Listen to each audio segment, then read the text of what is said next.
Thank you for joining us. My name is Mark DeSalvo. I'm the elected town moderator here in North Andover. Welcome to the 11th annual town meeting edition of On the Warrant and a few other unassociated special town meeting versions that have existed out there. I'm joined today by, on video, our estimable town manager, of course I'm going to forget your name, Melissa Rodriguez, I apologize. To my right is the chair of the select board, Laura Bates, the chair of the finance committee, Donovan O'Connell. Immediately to my left, Andrew McDevitt, who's the chair of our school committee, and of course, Dr. Greg Gilligan, who's the superintendent of schools. We'd like to start with inviting you to come to town meeting. We will commence the 376th annual town meeting on May 17th at 6:30, and it will be held in the high school, not outdoors as we experienced in our pre-COVID times, but in the high school. Hopefully we'll be able to fit everybody in the Crozier Fieldhouse. We have an informal discussion here. We're not going to be particularly complete about what's going on at town meeting. You can go to the town's website to read the warrant, my messages, all of the rationales relative, and many, many supporting documents relative to all of the articles. But we're going to address those principal ones that exist. And the first one that we have to address is our town budget. 376 years ago, I suspect the town budget was characterized in a few pounds sterling. And today, does anybody know what the total number is today? 175.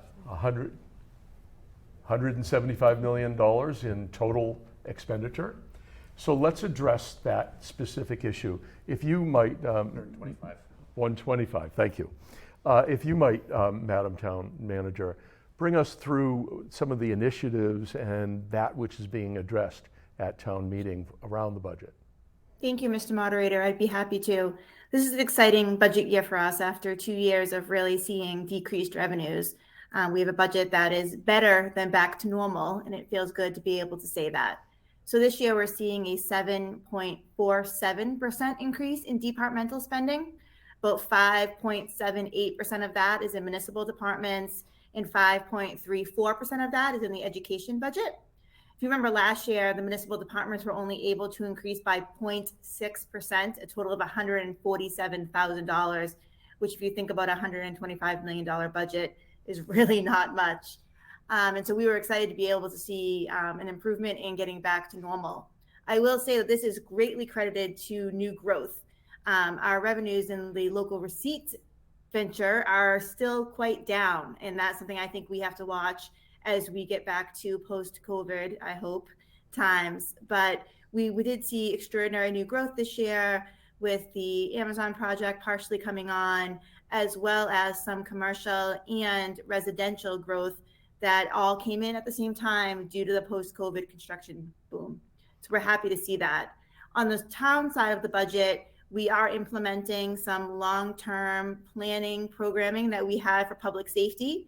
So we have the introduction of 4 additional firefighters, 4 additional police officers, and 1 911 operator, which are largely and highly overdue. We actually have not seen a new police officer or firefighter since each of the chiefs came on. Thank you, Laura. Are there any particular initiatives that the select board were interested in, or the development of the budget circumstance?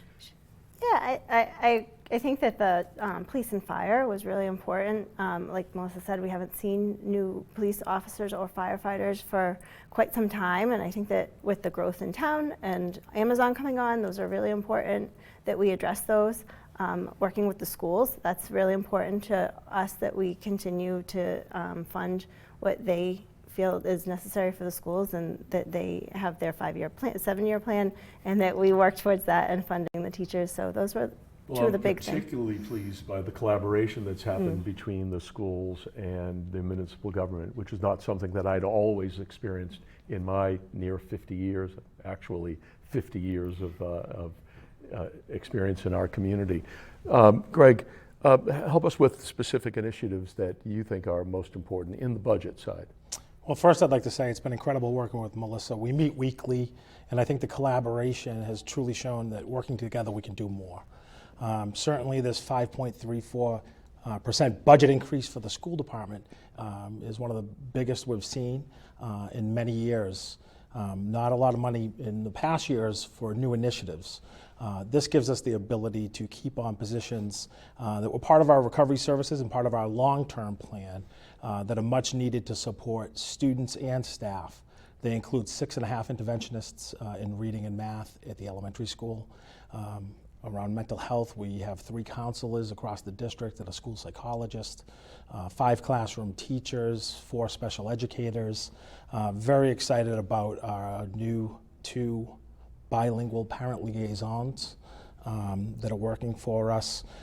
And those are really some of the highlights in addition to the coaches to support staff and around the PD, around literacy and math. That have truly made a difference. Coaches who are supporting staff. Supporting staff. That's an interesting both initiative and measure, if you will, about what you're investing in. So you're investing in curriculum and teaching. Absolutely.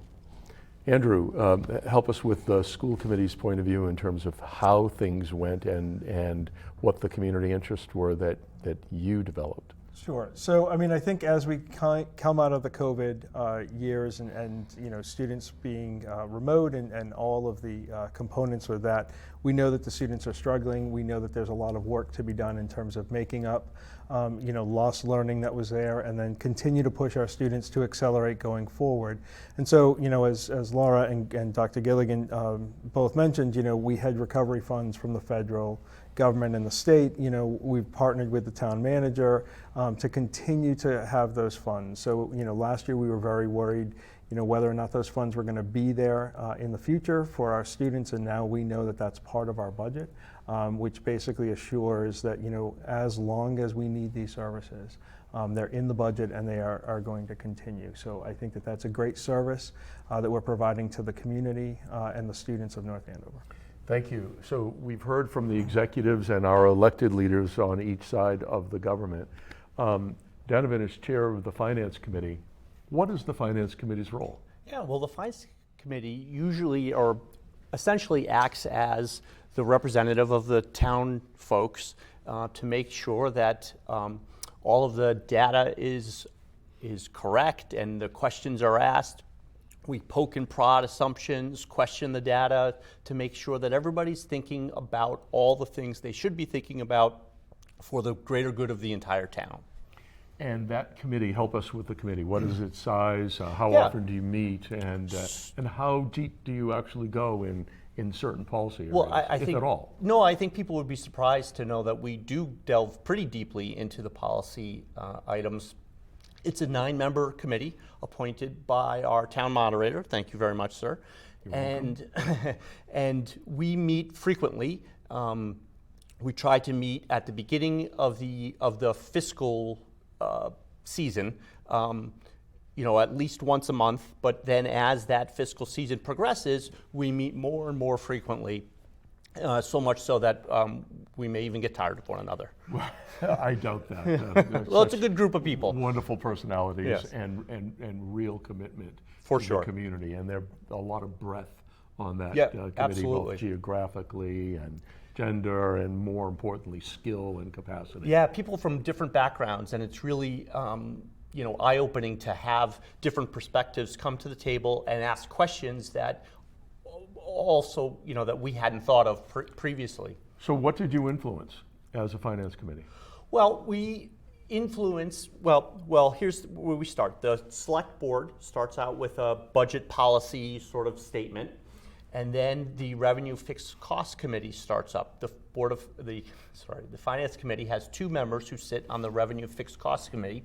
What they do is come together with the schools and with the town administration, and they decide what a fair revenue for the town coming in would be. Not too conservative, not too aggressive, something that the town manager can then budget against. They determine the fixed costs, and then the town manager goes and creates a budget.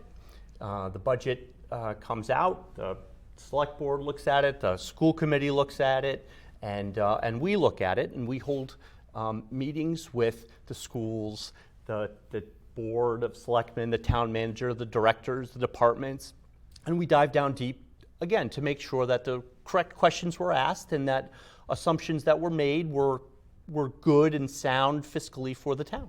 And for the budget this year, our $125 million budget, do you have a recommendation We do. for the community at this moment? We in do. time? The Finance Committee met, like I said, multiple times. We looked at the reams and reams of data. I guess reams probably isn't a thing anymore because nothing's on paper, right? But the Gigabytes of data. Yes. And we unanimously came to the conclusion that we would recommend this budget that our esteemed town managers put forward. We think it's sound, well thought out budget. It covers our short-term needs and also takes into account our long-term goals. And we think we're in a strong financial footing, and we're going to continue to be. So as a policy document, it is a moment in time, but it also addresses things that are 3, 5, and even generationally longer away than that. And I think that's been a specific change over the course of the last decade in terms of how we operate this town. And it's actually, in my view, and in the community members that I see at town meeting, they appreciate and address. So let's go to the capital side of the budget. And perhaps, Melissa, you can explain what the difference is between the capital budget and our operating budget. Of course. So every year we enter into a planning process where we think about our capital projects. So that's our construction, rolling stock projects that we want to do over the next 5 years. And we enter this comprehensive planning process annually with the schools and all of our department heads, create a 5-year plan, which changes very often. And then we have a capital funding plan for the year that we are in. And what we're doing at town meeting, and we do every year, is we take action on that capital funding plan. So this year we have 25 items, and they're in all different categories. Some of them are routine things we see every year, like IT upgrades, playground maintenance, HVAC, renovations of bathrooms, drainage at the schools. Some of them are new items, like a new ambulance, a generator for our new senior center, a fields master plan. But this year is particularly important to me and Superintendent Gilligan and all of our friends at the schools because we are rolling out Facilities Master Plan 2. And so we're doing that through our capital planning process, and we will see that revisited annually. And as many people know, we've done a show a lot like this one. We did a little bit of a roadshow. We have a report, and we've tried to really build as much information as we can out there in the public. But there are 3 articles at town meeting that deal with Facilities Master Plan 2. One of them is the capital article, and that is the funding for the design of the middle school. And then we also have the mass school building article for design feasibility for the Kittredge, and then the capital stabilization article, which is saving money for the future design of the Kittredge. So this is definitely the most exciting capital improvement plan I've worked on. Much appreciated. I know it's a lot of work to develop, never mind present. Let's park the school part of that for a moment. And Laura, if you could comment on initiatives that you think are appropriate that the select board has been particularly interested in. For the capital improvement plan, I think that it's important that we maintain our buildings, right? And that we address all those items like HVAC and the paving and the drainage, and It's not particularly exciting stuff, Correct. but it's the infrastructure of the community that Yeah, and if- could crumble, right. and if it does, Exciting for some people. it gets really expensive. Okay, yeah, that's in my fair. day job, we see that a lot, right? Like we want I to mean, keep. you're a civil engineer, yeah. so you can approach it Right. with a So you wanna keep certain on amount top- of emotion right. to it that I don't appreciate. But- So you want to keep on top of those things so that we're not caught in a situation where we have 20 HVAC units at one time that we need to replace. So we've done a great job of keeping on top of that, and the ambulance and things for our police and fire department we need to stay on top of. So it's planning and execution. Yes. Okay, I yep. appreciate that. So on the school side, let's go to the left side of the stage for a moment. Greg, help us with the specific initiatives that you've been planning as superintendent that the school committee has endorsed and or influenced, as the case may be? Well, it's been an incredible effort. So I'd first have to say the school committee appointed a school capacity subcommittee. And I have to give a lot of credit to Dr. Mealy and a whole host of folks out there that did an incredible amount of work last spring to bring recommendations to the school committee. And they took it from there to make our recommendations. In terms of the facilities master plan too, particularly the first two projects, but there are many school projects in this and a long-range plan. This is one of the most important things we can do in North Andover that will impact generations of students to come. The middle school is the top priority, as it's one of the largest middle schools in Eastern Massachusetts, and it has some of the highest class sizes, and would love to tackle the class size issue there. If we could, there's just no more space. From a design point of view, not a staffing point of view. From a design, there's just Okay. out of space there. And then the Kittredge is really exciting. We applied to the MSBA, the Massachusetts School Building Authority, and on the first try, were accepted to that program, the eligibility period. And what that means is that they may fund up to 50% of a new Kittredge school. So as part of this facilities master plan too, it does a few things. With our aging buildings, it brings them up to code in terms of ADA, And ADA for the audience means? the American Disabilities Act. We're grandfathered in some cases, but that doesn't mean it's right. Yeah. It provides 21st century learning spaces. Schools simply weren't designed years ago for spaces for occupational therapy or EL or special education. So really excited about that. It provides equity across the district in terms of libraries, art rooms, which is really exciting. And it also builds capacity for future growth. So I think that's some of the really exciting parts of the plan. Andrew, if you might, as a school committee, what role did you have as a school committee in the development of what ends up in the Master Facilities 2 plan? Perfect, thank you. So, Dr. Gilligan mentioned that Dr. Mealy, was part of that. Holly Vitsky Lynch was a huge member of that subcommittee as well. And member of the school committee. A member of the school committee and member of the subcommittee as well.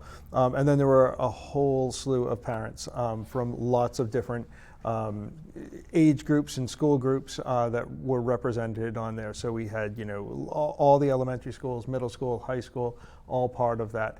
At the end of the presentation, and Dr. Mealy and Holly used to say this, we don't want somebody to say, you never thought of this. So they ran through a tremendous number of scenarios. There were a number of meetings, this was during COVID time, so people would Zoom in, meet, ask questions, get clarification for that. And then at the end of that, they made, I think it was 5 or 6 different recommendations there were 5 or 6 different recommendations put somewhat forward, with one being the most preferred. And that really started with, redoing the middle school and a brand new kind of Kittredge kind of coming out from there. So, the committee asked questions of the subcommittee to try to make sure that all of our questions as community representatives were asked and answered as well. So what influence does the community have going forward at town meeting relative to addressing the capital budget and how it will be presented? Well, they certainly can ask questions at town meeting. They certainly can make their voice heard, most importantly at town meeting, by voting.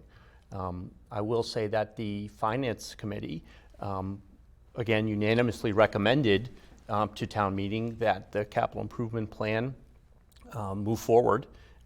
We think it's a sound plan, and I would be remiss if I didn't say that without the sure and strong footing that we're on financially as a town, something like the capital improvement plan and certainly facilities master plan 2 couldn't happen.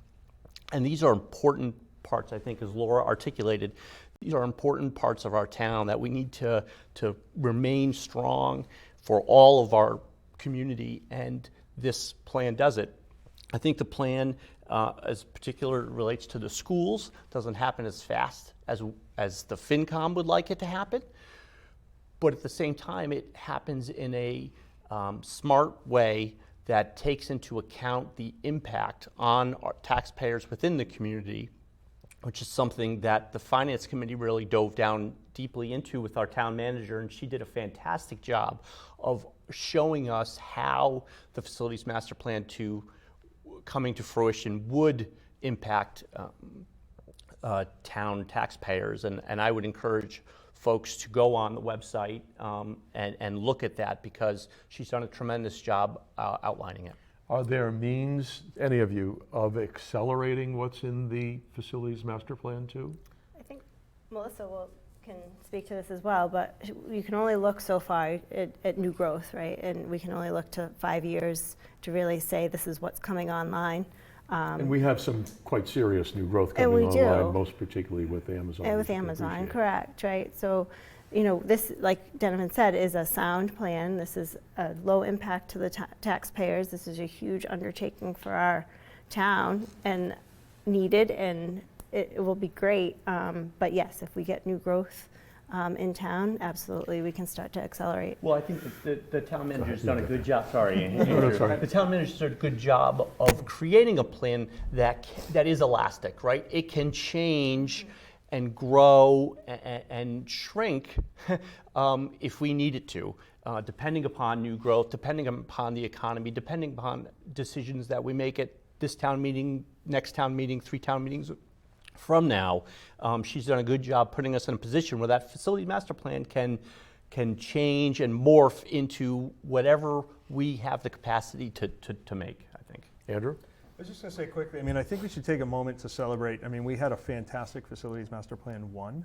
It was roughly about 10 years, but there were tremendous buildings that were built in this community. And when we started that project or that initiative, things changed as we kind of went on, right? So some things kind of moved back, some things were accelerated. So this is the plan for where we are today, and it's voted on at every town meeting. We're not voting on Facilities Master Plan 2 as a unit and a definitive timeline. So we're voting on really the first steps. We've got a plan in place. If things change from a financial perspective, things may move in, things may swap out. There's lots of different things. But I think one of the amazing things when we talk about kind of just funding is the first, and I think Melissa's please speak to this, but I think it's the first 4 projects are done with 0 impact for any residents from a tax basis. And I think that just goes to the partnership that we share. And I'm That's pointing correct. to the video screen for our town manager to comment.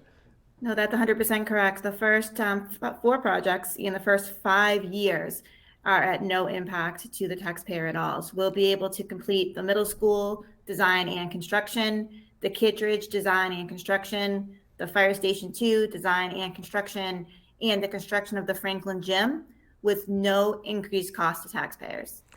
That's an incredibly powerful statement that I'm not certain that the community has heard and will hear at town meeting, however many choose to come to town meeting. You'll have the opportunity at town meeting to affirm the good work that's been exhibited here and to influence in future years how year 2 through 7 ought to take place. And that's one of the beauties of participatory democracy, because we get to do that ourselves. Because folks who come to town meeting are legislators. They're not just citizens. They put on the hat as a legislator and they act as our legislative body and listen to the debate, discuss what's among them in order to not supplant, but perhaps even improve the good judgment that officials and volunteers, hundreds of volunteers in our community have made. I'd like to go to one part of town meeting that sort of surprised me. And that was a request by the select board to remove public safety officers from civil service. And help me in understanding in the community what that means. So Sure. Oh, do you want to go, Laura? Go ahead. No, I was just going to say that Melissa and our deputy town manager, Dee, have been in multiple negotiations with the unions, and it was actually brought up in the negotiations from the unions that they would like to leave civil service, and there are benefits to the union and benefits to the town for them leaving, civil service. One of the biggest one would be that we have a larger pool when we're looking to hire new officers. We can And look. the pool isn't limited to those people who happen to take a civil service test Correct, yeah. and pass it. Yes. Okay. Is that correct, Melissa? That's correct. So basically, what the articles would do would be to withdraw the police department at all ranks from civil service. We entered civil service as a town through town meeting in 1928, and you leave the same way you enter. Civil service is a state division. Basically, they're responsible for testing the applicants, creating lists both for us to choose from when hiring and from when doing promotions. They don't pre-screen candidates for disqualifying matters, and they don't allow us to pre-screen. So by leaving civil service, we're actually taking control of our process. We're able to have our own test, which we can tailor to the community. We'll have a bigger candidate pool. The last few years, we have exhausted our list. We'll be able to create a new list when that happens. And one of the big benefits that I see is that we would no longer need to hire off of layoff lists from other communities, which has been something that happens quite often. We'll still have preferences for our local candidates from town. We'll still have preferences for veterans and could add more as those needs arise. And our employees now and future employees still maintain protections, either through civil service or through their union contracts. I think it is really important to reiterate that both the administration and the police union in its entirety are in support of vacating civil service. And I also think it's really interesting that just some of the communities that have left civil service recently, Acton, Adams, Burlington, East Hampton, Framingham, Franklin, Hudson, Lee, Lexington, Manchester by the Sea, Sounds like a Mansfield, train schedule. Marlboro. I could go on and on because this is something that's happening across the entire state. Yeah, from my own research, it's becoming a more frequent best practice relative to municipal management. Appreciate that explainer. Thank you very, very much. So I think the other thing in town meeting that's of particular interest is around zoning matters, and there are two zoning matters.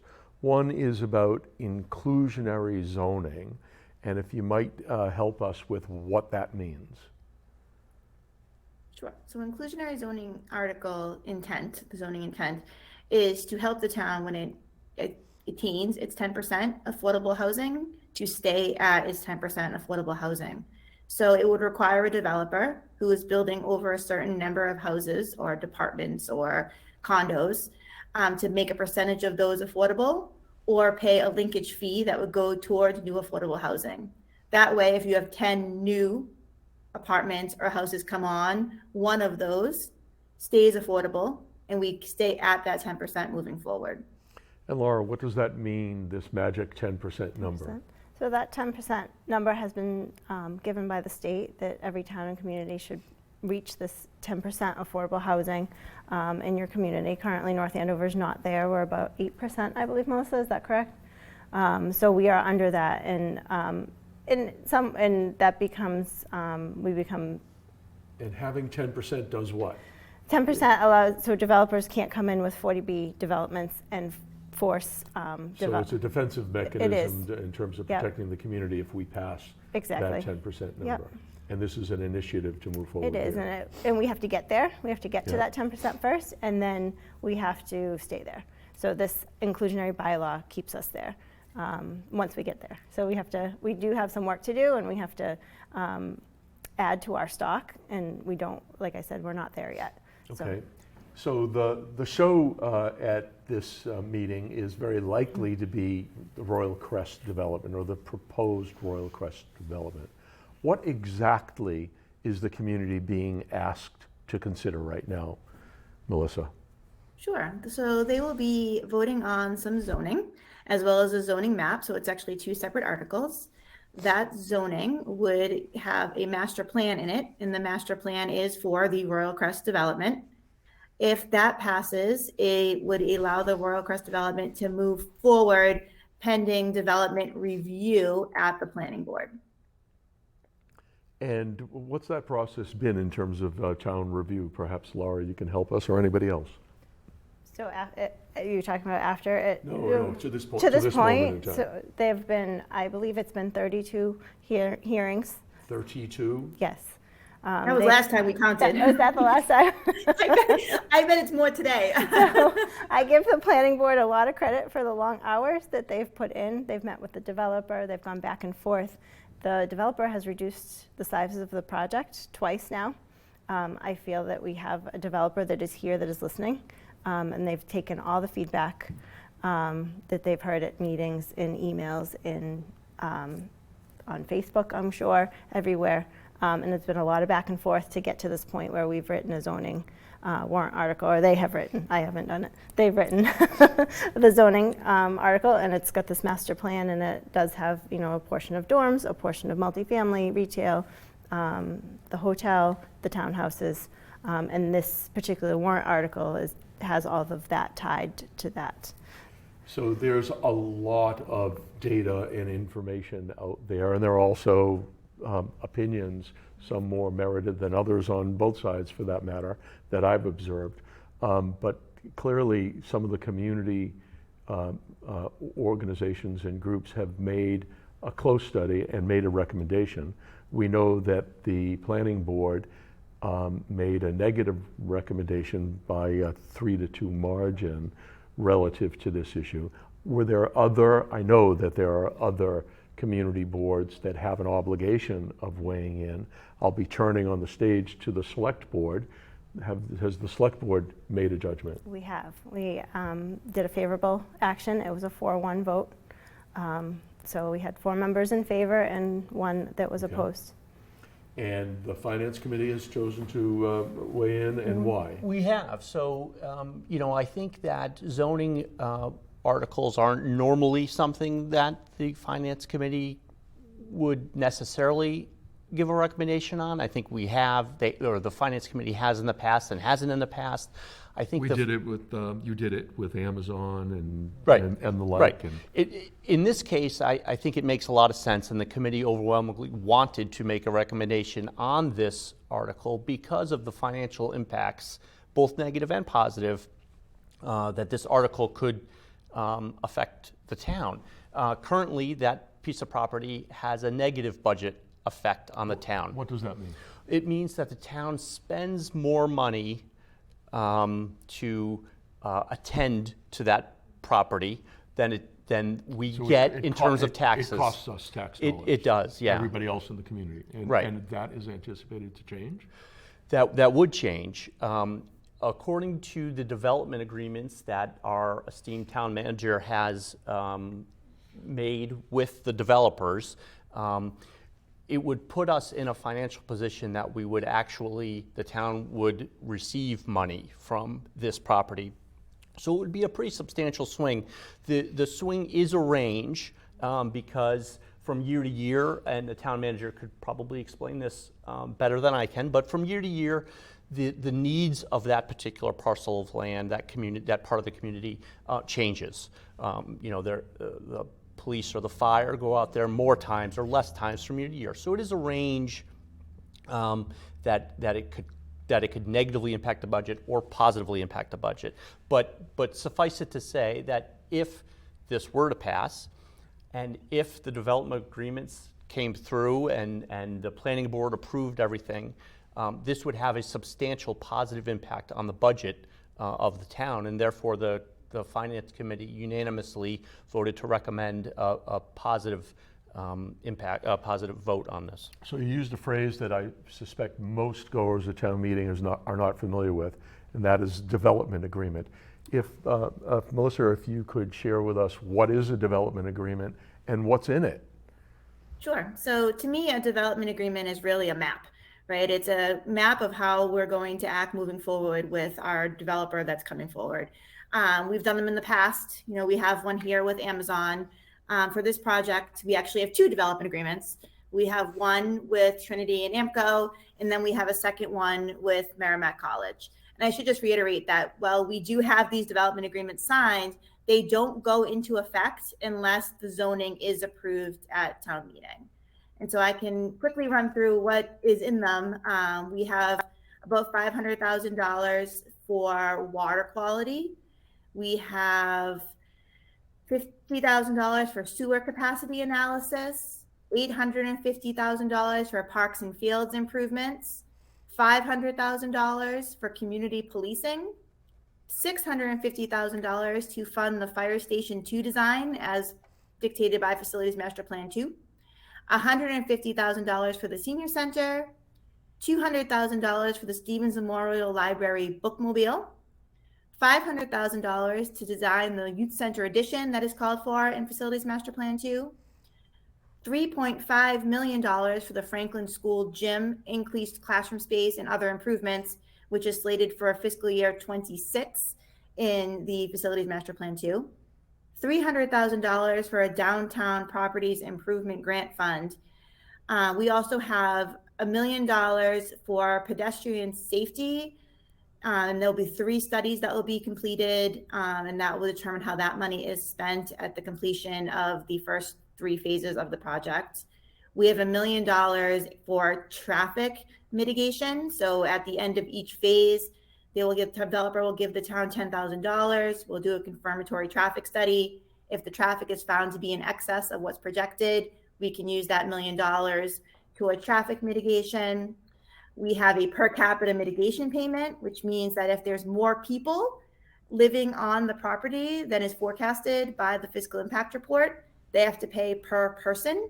The per capita payment is calculated basically by taking local aid out of our budget and dividing by the population.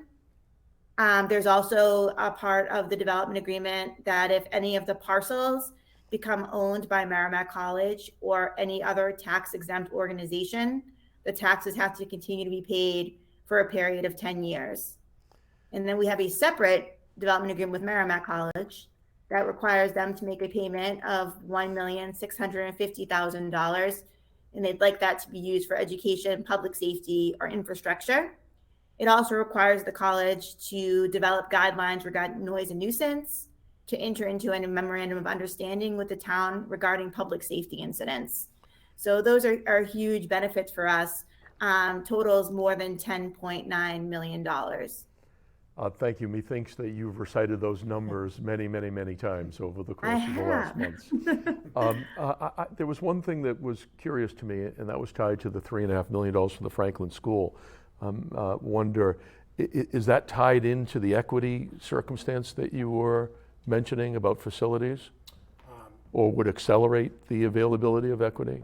It would accelerate Facilities Master Plan too, specifically Franklin.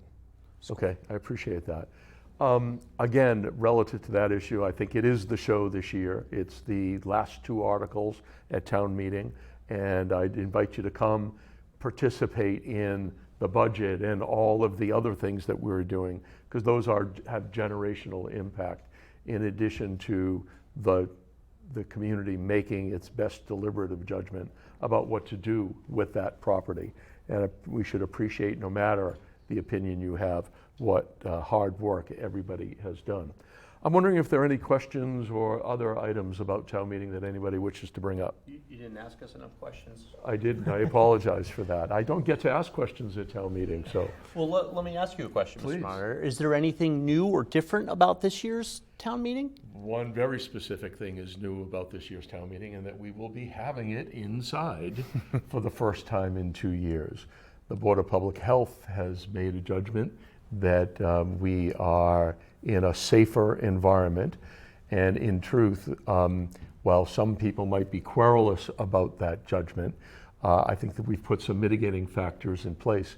Town meeting will be held in a very large room with very, very specific air handling equipment and the like, in order to help mitigate any concerns. Number 2, we will have at town meeting, anybody is welcome to come, you're welcome to mask or not, but we will have a separate section for those people who wish to be masked at all times, so everybody can feel they can participate at town meeting. And in addition to which, we will have a separate room in the cafeteria, and that separate room in the cafeteria will be for those people who may be immunocompromised or just uncomfortable and choose to come, but will have the obligation of masking and social distancing in that room as well. And we'll have a deputy moderator and assistant town clerk in that room to make sure that they can participate in the exact same fashion as we do with all people with disabilities of any sort, like hearing or blindness or physical disabilities in terms of ability to get around, as the case may be. So we try to address the availability of town meeting for all people at all times. And thank you for the question. You're welcome. And oh, by the way, for those people, go ahead. Quick question as Yeah. well. So in years past, people at home had an opportunity to email in a question. Yeah. And I'm curious, one, if that will be continued, and then two, even if they're remotely participating, they are not allowed to vote. Is that correct? Yeah, that's exactly correct. So that initiative will continue as an innovation. I've always said that all power is in the room, but not necessarily all knowledge is in the room. And we've all seen at a prior town meeting somebody getting up and asking a question that totally changes the opinion of an entire room. And we want to encourage that opportunity. So yes, there will be a remote question opportunity where people who otherwise can't come to town meeting, may be ill, may be on a business trip, whatever the circumstance might be, that you can right now, at this very moment in time, email and text in a question right through town meeting itself. And it will be asked if it has not been asked. However, you will not have the opportunity to make motions or comments, and you can't vote. The legislature is not allowed a remote opportunity relative to participation, although it's an initiative that I've been trying to get the legislature to wake up a little bit about. Thank you for clarifying. Oh, you're welcome. Any other queries? I like asking that question. Yes, sir, yeah. For the folks at home who've never been to town meeting, Yeah. what do they need to know? You know, when's the date? And what time does it start? Is it one night? Could it be 2 nights? So I'm clasping my hands together. We pray it will be one night. It is scheduled for May 17th, Tuesday, May 17th at 6:30 p.m. The check-in process commences at 5 p.m. The town clerk has been an extraordinary partner and is helping make sure that all who wish to participate can. We will have available parking and handicap parking and the like at the school, in addition to which the school department has been very, very kind in opening up satellite parking at North Andover Middle School and arranging for bus transportation to the high school for those people who may get locked out of early parking, if you will. So we'd encourage you to come early and enjoy the participation of your neighbors and what we hope will be good, informative, polite, and respectful conversation, so we make judgments that are for the best interest of the entire community and perhaps for generations as well. Last comments? No, I just encourage everybody to come to town meeting. It's the purest form of democracy, and everybody has a voice, and that's where it's heard, at town meeting. It is exactly that, and in our 376th year, the commencement of it, it's a real celebration of democracy, and we see in another part of the world, people in Ukraine fighting to keep something that we've taken advantage of for over 4 centuries.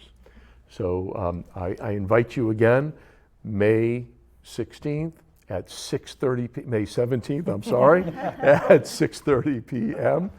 and at the North Andover High School. You are welcome. Please participate. Bring your best game and open mind, because minds are like parachutes. They don't work unless they're open. And we will make collectively the best judgments for all of us. I thank my colleagues here and the quite literally more than 125 volunteers who will be helping us at town meeting. Literally 125 volunteers. So kudos to everybody. Learn. You can get on the town website. There's a lot of data and information, and you're welcome to join, as Laura said, the best example of participatory democracy in the entire world. Thank you each. Thank you. Thank You're you. you're very, very kind. Thank you. Thanks so much, Donovan. Thank you. Thank you. All the best. Thank you, Mark. Much appreciated. Melissa, a virtual handshake to you as well.